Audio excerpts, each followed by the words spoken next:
Everyone, welcome to The Gathering. It is David Ault. Always glad you're here.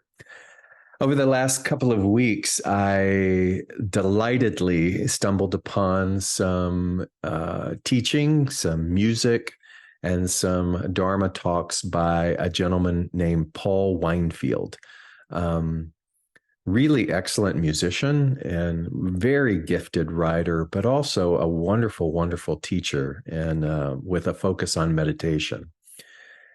And so I wanted to share just two things that I learned from him over the last couple of weeks. And one was he talked about a man named William Stafford. So William Stafford was a very established poet here in North America. And one of the things he said about this man was that he wrote at minimum a poem a day for 40 years. A poem a day for 40 years, just volumes and volumes of prolific inspiration. And depending upon your taste or your cultural perspective or your aesthetic, you may find his poetry provocative, or you might find it simple. And what was really the point of sharing about this man was that he didn't care what you thought. What he was most focused on was the art of being the vessel, of just allowing creativity to flow through him. And why I wanted to share that with you is because I find that refreshing, at least for me, because in my path of creativity, even in my poetry writing, I get very caught at times with, is it good enough? Is it proper? Am I doing it right? I have no formalized training in poetry writing. I just kind of write from that segment of my consciousness and allow it to be. But it isn't a void of hoping and wishing that it's good or being concerned whether or not anyone will like it. And so, similar to William, I've continued to do it.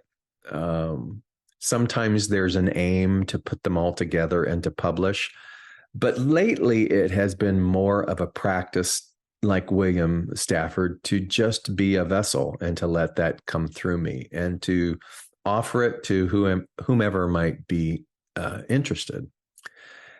But that was not always the case in expressing creativity, in expressing anything, really, our gifts to the world, because like so many of us, there has been a journey of letting go of perfectionism. And perfectionism, this teacher, Paul Weinfield, said, is when we have a fixated picture in our mind about how something is supposed to be. And when the outcome doesn't match the picture, it causes a lot of suffering and a lot of disruption inside of us. And we will keep chipping away and adjusting and spending a lot of consumption of our time and our energy in trying to make it fit the picture. And really, this idea of perfectionism is not serving us. What is serving us, like William Stafford, is to just be that vessel. So I read some things about this poet, William Stafford, and how his calendar was just blacked out every single day with poetry readings and showing up at places and just giving his gift.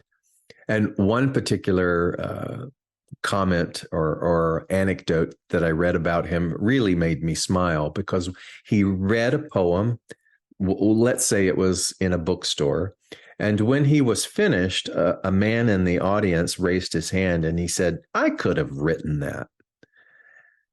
And William Stafford paused and he said, "Yes, you could have, but you didn't." And so I've been really relishing in the depth of that, and what I find to be brilliant in that is this man who somehow allowed himself to be used, and not used only if it was perfect, but to be used fully. And so, why I appreciated this so much and how this teacher, Paul Weinfeld, presented all of this was in the context of perfectionism and how we go about seeking or attempting to be spiritual and all of the spiritual methods, because we think that if we don't do the method right, if it's not perfect, then it's inadequate. And what I was reminded so beautifully by this teacher, Paul Weinfeld, was that it's never about doing it perfect. It's about doing it fully.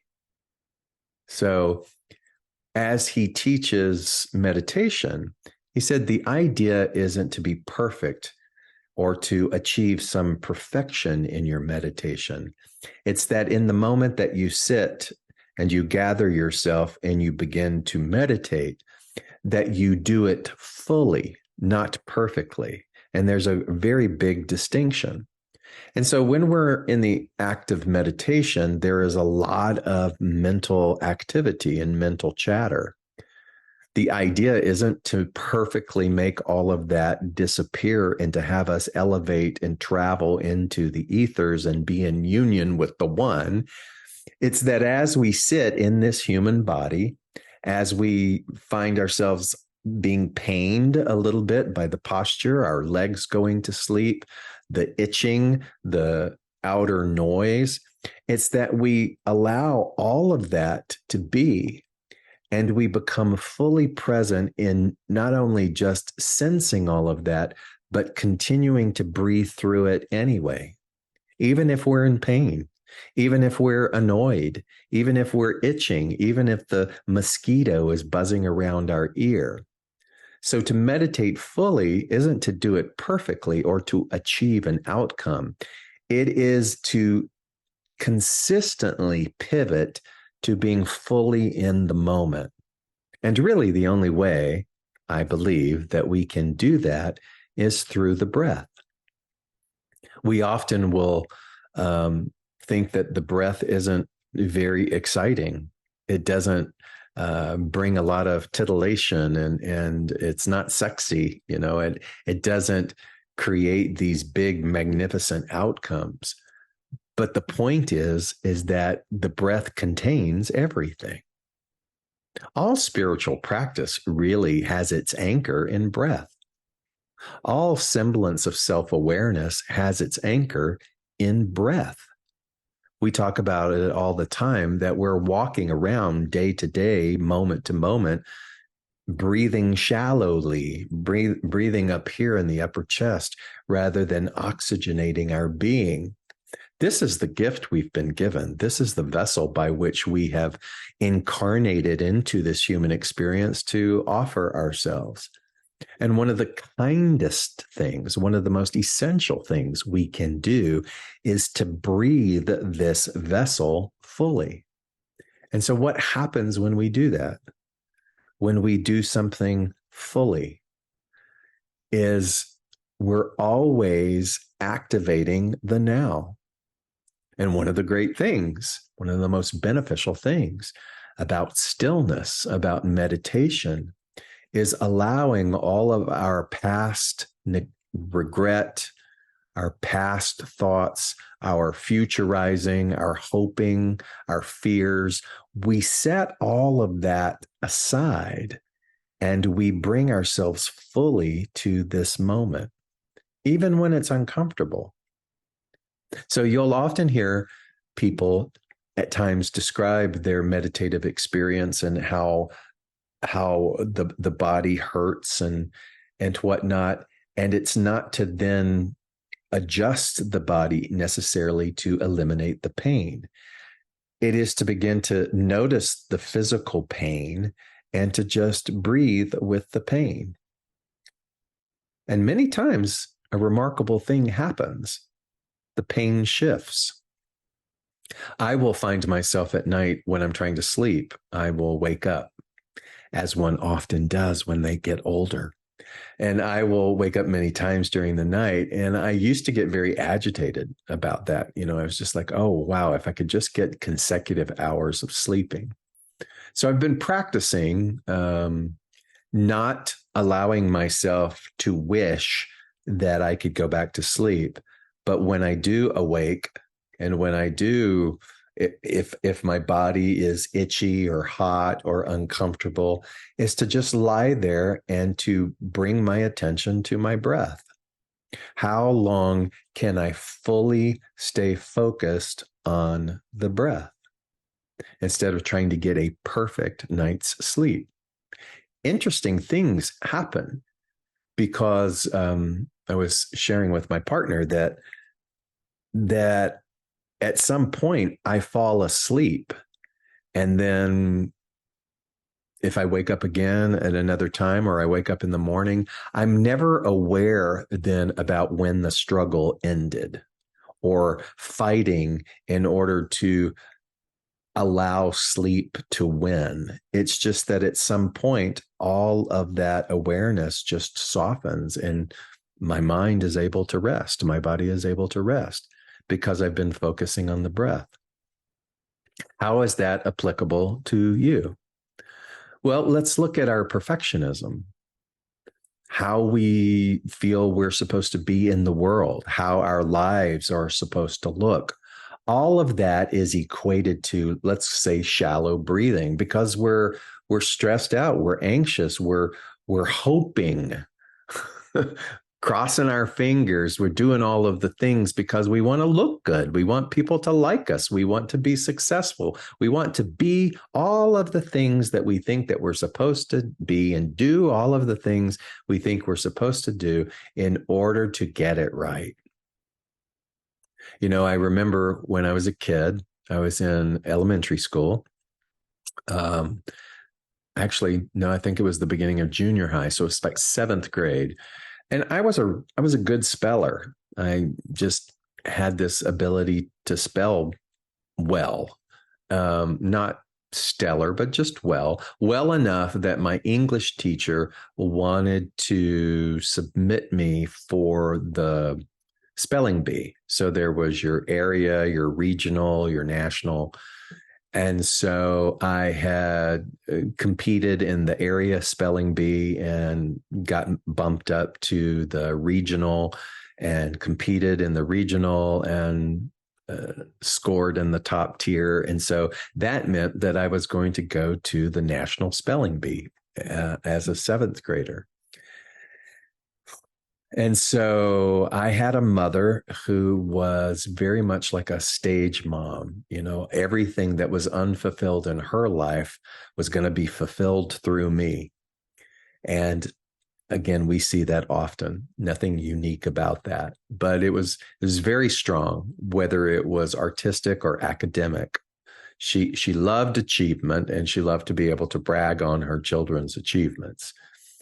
And so my English teacher contacted my mother and said, you know, I have high hopes for David in this national spelling bee competition. And I have read that there are ways to absorb the material that have had success, a positive effect. And one of those ways is to get your child to take the manual and to read the words and spell out the words onto a cassette tape, and then play those cassettes in an earphone over and over while they sleep. Oh my God. I spent almost an entire summer recording words into cassette tapes, spelling them out, and then labeling the cassette tapes. And my mother made it her job to get up in the middle of the night and switch these tapes so that I could subliminally learn and be perfect in my spelling.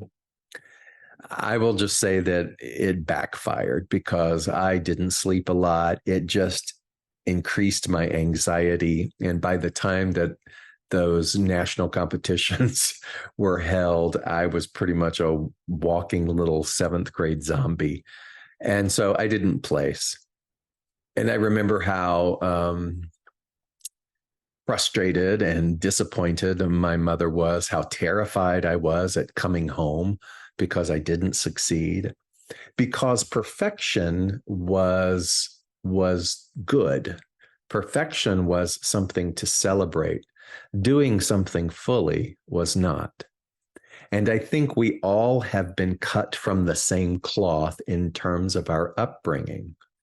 We are programmed to win, not to just show up and do something fully, and it doesn't matter. And so, it's this evolution of going down this road and then realizing that that road doesn't serve us, and then how do we move? So if you're like me, I'm having to continuously reevaluate what part of me is leaning towards perfection and what part of me is ready to just allow myself to breathe fully in the moment without any expectation, without labeling something as good or bad. And that's why I go back to this poet, William Stafford. He wasn't writing a poem a day in order for the poems to be perfect. He was writing them because he wanted to fully be the vessel for creativity to flow through him. And he wasn't even embarrassed or ashamed or trying to shift anything about his persona when he got up to read them. He just said, here's where they are. When he passed away, his son, who is also a professor and also a poet and an essayist, said that he found in his father's studies just big boxes of poems that were discarded or poems that were that never saw the light of day or any kind of publishing. And even in those, as simplistic as some of them were, he just saw the profundity of his father's willingness to just be the vessel. So there are scores and scores and scores of poems of his that he never even got published. And so it's amazing, isn't it, to be in that sort of flow. And I'll close with this. Someone asked this poet, William Stafford, this was shared by the teacher Paul Weinfeld. He said somebody asked William Stafford what he does if he finds himself getting stuck. Getting stuck between that place of wanting it to be perfect and just wanting to do something fully. And his response was this: when I get stuck, I lower my standards. I really smiled at that because no one will tell you that. No one will say, those that we deem credible, no one will say to you, hey, if you get stuck, lower your standards, because the ego has great resistance to that. The ego doesn't want to hear that. But listen deeper to what William Stafford was saying. When I get stuck, instead of allowing the stuckness to stop me, I lower the egoic standards by which I think it's supposed to look like, and I just unclog the flow of the river and let it happen anyway. And so it's not about getting it right. It's about being in the moment fully.